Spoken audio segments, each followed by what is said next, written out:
धुळे तालुका पत्रकार संघाच्या वतीने आज पत्रकारांची आरोग्य तपासणी व कोरोना चाचणी शिबिराचे आयोजन करण्यात आले होते।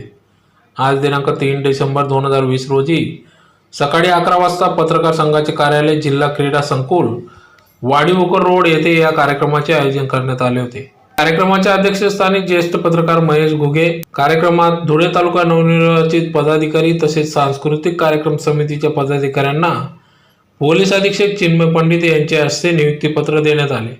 तसेच कोरोना काळात जीवाची पर्वा न करता काम करणाऱ्या पत्रकारांचा कोरोना योद्धा म्हणून सन्मान करण्यात आला।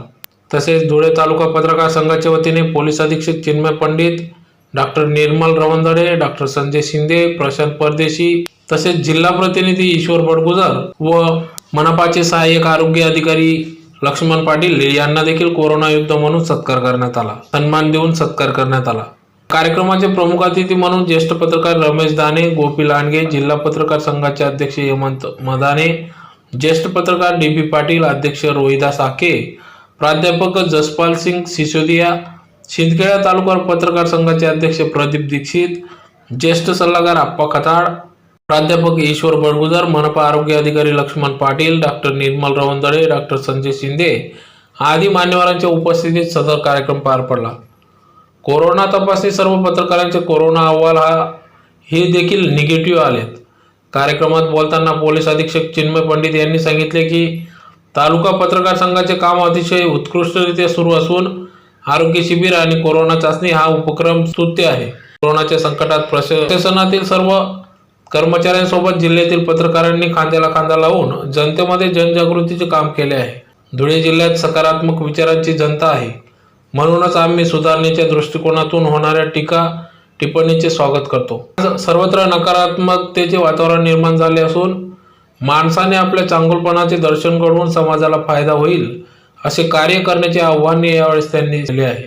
कार्यक्रमाचे अध्यक्ष ज्येष्ठ पत्रकार महेश घुगे यांनी आपल्या मार्गदर्शनात सांगितले की पत्रकार हा समाजाचा आरसा आहे, त्यासाठी आरसा स्वच्छ निष्कलंक असावा व पत्रकारांमध्ये आत्मविश्वास आणि निर्भयता निर्माण करण्याची जबाबदारी प्रशासनाने घेणे गरजेचे असल्याचे यावेळी त्यांनी सांगितले। यावेळी G24चे पत्रकार प्रशांत परदेशी यांनी आपल्या मनोगतातून पत्रकारांमध्ये बदल घडवण्याची ताकद सांगितले। सदर कार्यक्रमात कुसुंबा येथील माजी सरपंच तथा प्राचार्य स्वर्गीय प्रकाशचंद्र शिंदे यांच्या स्मरणार्थ पत्रकार संघाचे संचालक प्राध्यापक रणजित शिंदे यांच्या पत्रकारांच्या सुरक्षेसाठी सॅनिटायझर व फेस शील्डचे वाटप करण्यात आले। अध्यक्ष रोहिदास आके यांच्या हस्ते वाटप करण्यात आले। प्रास्ताविक भाषण तालुका पत्रकार संघाचे अध्यक्ष मराठी पत्रकार परिषद मुंबई राज्य सदस्य रोहिदास आके यांनी केले, तर यशस्वीतेसाठी उपाध्यक्ष आरिफ पठाण, सचिव रामकृष्ण पाटील, सहसचिव उमाकांत पाटील, खजिनदार चुडामण पाटील, संचालक गोकुळ देवरे, शिवाजी देवरे, बी.के. सूर्यवंशी, युवराज आके, गोरख पाटील, गोकुळ राजपूत, भास्कर माडी, पी.एन. पाटील, डॉक्टर सुरेश कासार, प्रमोद वाणी, संतोष बागुल, संजय देवरे, रणजित शिंदे, प्रशांत पाकडे, धर्मा पाटील, पगारे नाना आदींनी या कार्यक्रमासाठी अथक परिश्रम घेतले। या कार्यक्रमाप्रसंगी सूत्रसंचालन प्रसिद्ध प्रमुख संतोष बागुल, तुषार देवरे यांनी केले, तर आभार उपाध्यक्ष आरिफ पठाण यांनी मानले। यावेळी तालुका व शहरचे पत्रकार कार्यक्रमासाठी व आरोग्य शिबिरास उपस्थित होते। पूर्ण महाराष्ट्रात आरोग्य दिन म्हणून साजरा केला जातो। त्याचप्रमाणे आपला धुळे तालुका मराठी पत्रकार संघ हा मराठी पत्रकार परिषदच्या संलग्न असून आज नाशिक विभागात आपला धुळे तालुका मराठी पत्रकार संघ हा आव्हान म्हणजे सगळ्याच गोष्टीत आघाडीवर आहे। आणि यावर्षी मी सगळ्या आमचे ज्येष्ठ पत्रकार साहेबांना एक मुद्दामून सांगू इच्छितो, यावर्षीचा विभागाचा नाशिक विभागाचा पुरस्कार मराठी पत्रकार संघ परिषदने आमच्या धुळे तालुका मराठी पत्रकार संघाला घोषित केलेला आहे। हे पाहून आमच्या सर्व संचालक मंडळाने पत्रकारांना आनंद होईल यात वागव नाही। मित्रो, आज जे आपण कार्यक्रम घेतोय धुळे पत्रकार संघ हा दरवर्षी घेत आलेलो आहे। तसेच आमचे नेहमी खेड्यांवर धुळे तालुक्यात कार्यक्रम होतात, तर आमचे पत्रकारांना प्रोत्साहन मिळावं म्हणून त्यांना पुरस्कार दिला जातो व इतरही कार्यक्रमाने घेत असतो, शिबिरे घेत असतो। हे व्याख्यानं वगैरे सगळे पत्रकारांसाठी घेत असतो सर. आणि वेळ आली ते पत्रकारांना काही अडचण आली आर्थिक मदत ही आम्ही करीत असतो सर. मागे करोनाच्या काळात महाराष्ट्रात जवळजवळ 40 पत्रकार देवाज्ञा झाले सर. कोरोनाचे हे करताना तसेच आमचे प्रशांत भाऊ परदेशी हे देखील ॲडमिट होते कोरोनामुळे. तसेच आमचे ईश्वर बरगुर सर, तसेच आमचे ते येऊ शकत नाही सतीश पाटील सर, ते पण ॲडमिट होते. असे आमच्या तालुक्यातले 3 का 4 पत्रकार ॲडमिट होते.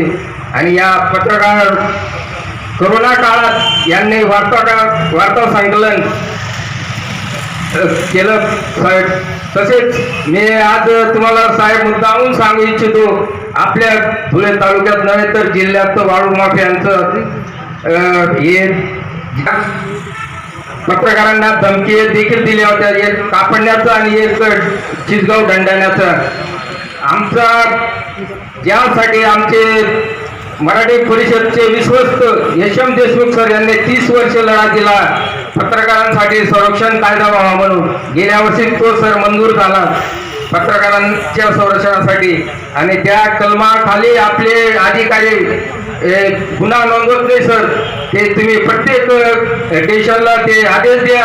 आणि काही आमच्या पत्रकारांना काही झालं तर हा पत्रकार संरक्षण कायदा म्हणून गुन्हा नोंदवण्यात यावा असे मी मुद्दाम तुम्हाला आज विनंती करतो. मी जास्त वेळ ठाकरे साहेबांना सुद्धा एक पुरस्कार दिला जाणार आहे अशी माझी माहिती आहे. तर मला वाटतं त्याच्यासाठी त्यांचं अभिनंदन केलं पाहिजे आपण टाळ्यामधून. तुमच्या कार्यकारिणीमध्ये जी जान्हवी आहे रत्नागिरीची, ती माझी मैत्रीण आहे. तिने मला सांगितलं की हाके साहेबांचं नाव बऱ्यापैकी पुढे आहे म्हणे, त्यांनाच मिळेल अशी शक्यता आहे. त्याच्यामुळे ती बातमी मी आधीच ब्रेक करून देतो, इलेक्ट्रॉनिक मीडियाचं असल्यामुळे ते थोडी नंतर येईल. आपण सर्वांनी सहकार्य केलं, आपण सर्व आलात त्याबद्दल धन्यवाद. आपण असं सहकार्य एकमेकांसोबत ठेवूया आणि संघटनेचं संघटनेत जी शक्ती असते त्याचा आपण प्रत्यय आपण वेळोवेळी घेतच असतो. आणि हाके साहेबांनी एक जी मागणी केली, पत्रकार संघाला जो कायदा पत्रकारांसाठी जो कायदा लागू आहे त्याची अंमलबजावणी व्हावी. त्याचा अंमलबजावणी झाली तर पत्रकार बघा इथे जमलेला असा एकही पत्रकार तुम्हाला दिसणार नाही किंवा इथे नाही आहे अशी माझी माहिती आहे की जो पत्रकारितेच्या व्यतिरिक्त काही त्याच्या स्वतःच्या स्वार्थासाठी काही तुमच्याकडे मागणी मागेल. म्हणजे तालुक्यातले जे पत्रकार आहेत किंवा बहुतांश आमचे इथे जे उपस्थित पत्रकार आहेत ते समाजासाठीच मागतील तुमच्याकडे काही मागितलं तर. स्वतःसाठी जर मागितलं तर ते देऊ नका असं त्यांच्याकडनं मी आपल्याला सांगून देतो. तर आपण आलात सर, धन्यवाद. डॉक्टर रवंदळे सर आपलेही विशेष धन्यवाद. डॉक्टर रवंदळे सरांनी जर आपल्या जिल्ह्यामध्ये जवळपास 14,000 कोरोना रुग्ण आढळलेले, त्या 14,000 रुग्णांपैकी 6,000 रुग्णांना किमान डॉक्टर साहेबांचा हात लागला असेल कोरोनाच्या. इतकं मोठं काम आहे त्यांचं. मला वाटतं त्यांचं विशेष अभिनंदन केलं पाहिजे आपण. थोड्या टाळ्या चांगल्या वाजवल्या तर बरं. संजय शिंदे जेव्हा मी स्वॅब घ्यायला गेलो तेव्हा तेच भेटले मला नेमके. अरे इथे कुठे आला म्हणे तू. म्हटलं सर स्वॅब द्यायला आलो. काय होतंय म्हणे तुला. आता ते नाक कान घशाचे डॉक्टर. म्हटलं सर डॉक्टर थोडा घसा खवखवतोय. स्वॅब द्यायच्या पहिले बघू म्हणे काय नेमकं आहे की नाही. मग त्यांनी माझा घसा पाहिला. हा म्हणे तू करून घे म्हणे, टेस्ट करून घे. असे किस्से आहेत, छोटे छोटे किस्से असतात पण याच्यातून आपुलकी कशी असते माणसाची एकमेकांविषयीची ती लक्षात येते. आणि अशी सर्व आपुलकी जपणारीच आपण सर्व जमलेलो आहोत. त्याच्यामुळे विशेष आनंदाची गोष्ट आहे. धन्यवाद आपण सर्व आलात आणि मला ही संधी दिली. त्यांच्या खांद्याला खांदा लावून पत्रकार बंधू प्रत्येक गोष्टीचं वार्तांकन, प्रत्येक गोष्टीची अचूक माहिती ही लोकांपर्यंत पोहोचवण्याचं काम कोविडच्या एरवी देखील करतच असतात. परंतु करोनामध्ये स्वतःच्या जीवाची पर्वा न करता आपण सर्वांनी केलेलं आहे ते अत्यंत स्तुत्य आहे. मला ही देखील माहिती आहे की करोनाच्या काळामध्ये अर्थव्यवस्था पूर्णपणे ढासळली होती आणि त्याचा फटका कुठेतरी आपल्या माध्यमांना देखील बसलेला आहे. त्यामुळे बऱ्याच ठिकाणी काही पत्रकार बंधूंचे नोकऱ्यांवरती गदा आलेली आहे. त्यांचे जे उत्पन्नाचे स्रोत आहेत ते कमी झालेले आहेत. परंतु अशा परिस्थितीतही न डगमगता ते आपलं काम प्रामाणिकपणे चोखपणे बजावत राहिले. त्यामुळे त्यांचं खरं करावं तितकं कौतुक कमी आहे. पत्रकार मंडळी म्हटलं की सर्व परखडपणे बोलणारी मंडळी आहे. त्यामुळे त्यांच्यासमोर एक एक शब्द अत्यंत जोखून बोलायला लागतो आणि त्यातही पोलीस डिपार्टमेंटचं असं आहे की आमच्या प्रत्येक गोष्टीवर बारीक नजर असते.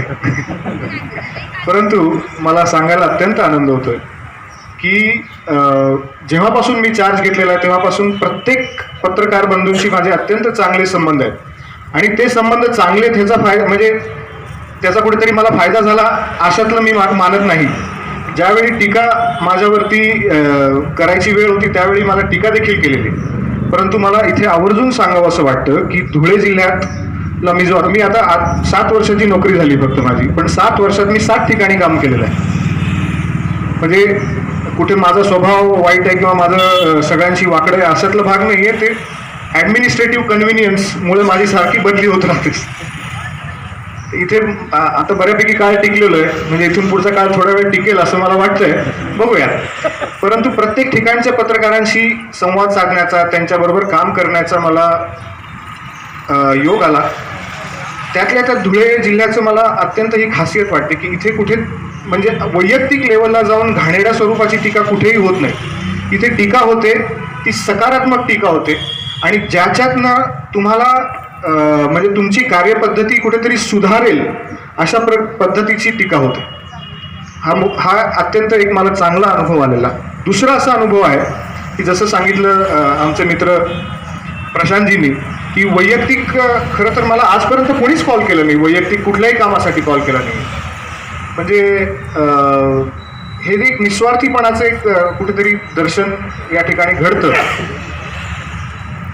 तसंच बारीक सारीक गोष्टीवर म्हणजे समाजात काय घडत असतं कदाचित आता आम्ही एका लेवलवरती पाहत बसतो, आमच्या हाताखालीची जी यंत्रणा आहे ती काम करत असते. पण बऱ्याच ठिकाणी काय होतं की आमच्या यंत्रणेतील उदामाजी काळे गोरे म्हणतात तसे काही लोक असतात. There are dark horses everywhere, म्हणजे प्रत्येक क्षेत्रात आहेत.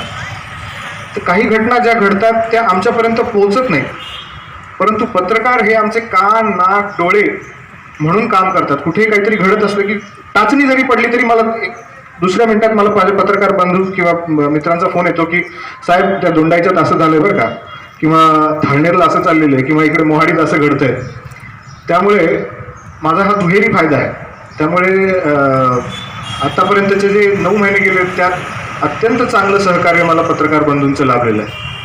आणि आजचा हा कार्यक्रम खरंच मला असं वाटतं की हे मला बोलवणं हे माझं भाग्य आहे. कारण कुठेतरी कृतज्ञता असते माणसाच्या मनात, ती व्यक्त करण्याला एखादं व्यासपीठ लागतं आणि आज ते व्यासपीठ मला हक्काने उपलब्ध झालेलं आहे. त्यामुळे खरं तर हा कार्यक्रम सगळा हे आहे, त्याच्यातला एक अजेंडा माझा कृतज्ञता व्यक्त करण्याचा देखील हा अजेंडा आहे आपल्या सर्वांच्या प्रती.